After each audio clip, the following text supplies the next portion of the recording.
नमस्कार AMK न्यूजमध्ये सहर्ष स्वागत आहे। चला तर मग पाहू आजची विस्तारित बातमी। श्री संत संमेलन गिरिराज मंगल कार्यालयाचे मोठ्या उल्हासात संपन्न झाला।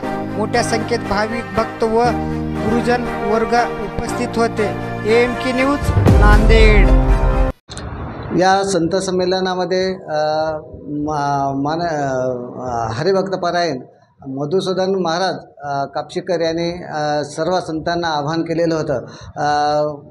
गोविंद महाराज पाचलेगावकर असतील, त्यानंतर प्राचार्य सुगत चव्हाण आहेत, घोडजकर शास्त्री, त्यानंतर चंद्रकांत महाराज लाटकर असतील, त्यानंतर नामदेव महाराज, एकनाथ महाराज उमरज संस्थानचे, त्यानंतर डॉक्टर विरूपाक्ष शिवाचार्य महाराज आहेत, त्यानंतर हळद्याचे महाराजसुद्धा वट्टेमोड महाराज संस्थान हळदा या ठिकाणचे महाराज या ठिकाणी आलेले आहेत।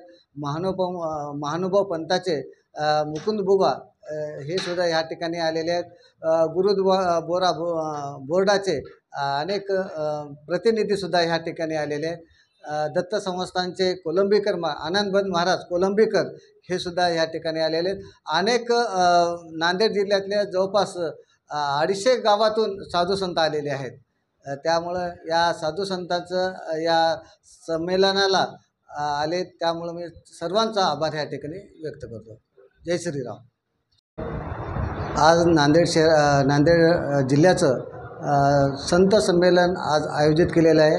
या संत संमेलनाला नांदेड जिल्ह्यातील जवळपास 250 संत या संत संमेलनामध्ये उपस्थित आहेत।